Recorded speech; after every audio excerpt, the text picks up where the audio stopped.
అందరికీ శుభోదయం. ఎన్నికల ఫలితాలు ఇంకొక 10 రోజుల్లో రాబోతున్నాయి. కానీ ఆంధ్రప్రదేశ్లో మాత్రం రెండు పార్టీలు ఎవరికి వాళ్ళే మేమే గెలవబోతున్నాం అని చెప్తున్నారు. సో ఈ లోపల రకరకాల అభిప్రాయాలు వ్యక్తం అవుతున్నాయి.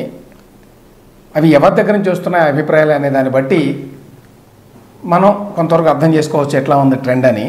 నేను గతంలో చెప్పాను, ప్రశాంత్ కిషోర్ స్పష్టంగా జగన్మోహన్ రెడ్డి గారు ఓడిపోబోతున్నాడు, ఆంధ్రప్రదేశ్లో కూటమి గెలవబోతోంది అని మళ్ళీ చెప్పాడు. గతంలో చెప్పాడు, ఎన్నికల ప్రక్రియ పూర్తయిన తర్వాత కూడా తాజాగా చెప్పాడు. ఇప్పుడు సిఎస్టిఎస్ అనేటువంటి ఆర్గనైజేషన్ ఉన్నదండి, centre for study of developing societies అనేటువంటి సంస్థ. ఇది చాలా పేరు ప్రఖ్యాతులు ఉన్నటువంటి సంస్థ ఢిల్లీలో. యోగేంద్ర యాదవ్ అని చెప్పి గతంలో ఉండేవాడు ఆయన, ఇప్పుడు లేడనుకోండి. ఈ సంస్థ చాలా కాలంగా ఎన్నికల సర్వేలు నిర్వహించేది. దీనికి చాలా క్రెడిబిలిటీ కూడా ఉంది.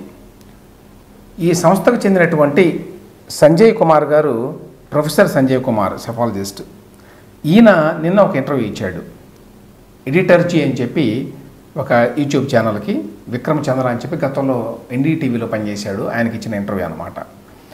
ఇందులో ఈయన మళ్ళీ స్పష్టంగా ఏపీ ఎన్నికల్లో టీడీపీకే మొగ్గు అని చెప్తున్నాడు.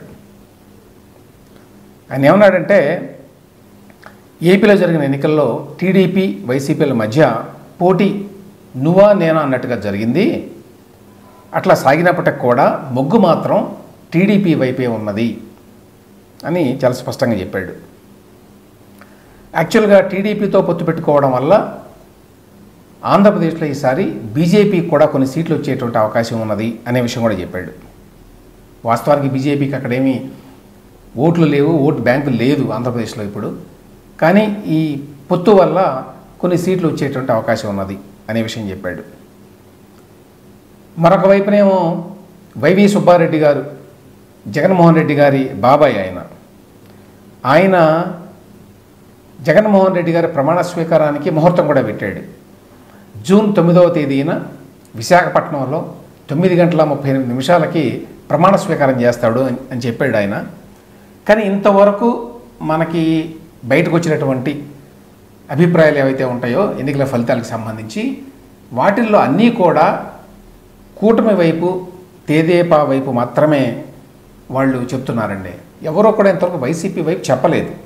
అంటే నేను రాష్ట్రంలో లేకపోతే హైదరాబాదులో ఇక్కడ జరిగేటువంటి ఎన్నికల సర్వేల గురించి, వ్యాఖ్యాతల గురించి మాట్లాడడం వల్ల ఈ రాష్ట్రాల బయట ఉన్నవాళ్ళు, సరే ప్రశాంత్ కిషోర్ అంటే జగన్మోహన్ రెడ్డితో ఏదో తగాదా వచ్చింది, లేకపోతే తెలుగుదేశం పార్టీతో పనిచేస్తున్నాడు, ఇట్లాంటి అభిప్రాయాలు వ్యక్తం చేస్తారు కొంతమంది. అందువల్ల ప్రశాంత్ కిషోర్ ఇట్లా చెప్తున్నాడు అని. కానీ సిఎస్డిఎస్ అనేటువంటి ఈ సంస్థకు మాత్రం అటువంటి సమస్య ఏమీ లేదు కదా. కానీ ఆ సంస్థ సెఫాలజిస్ట్ కూడా ఇదే మాట చెప్తున్నారు, టీడీపీ వైపే మొగ్గున్నది, టీడీపీఏ గెలిచే అవకాశాలు బాగా కనిపిస్తున్నాయని చెప్తున్నాడు. అంటే ఇప్పటిదాకా అయితే స్పష్టంగా కూటమి గెలుస్తుంది అనేటువంటి సంకేతాలే ఎక్కువగా వెలువడుతున్నాయి.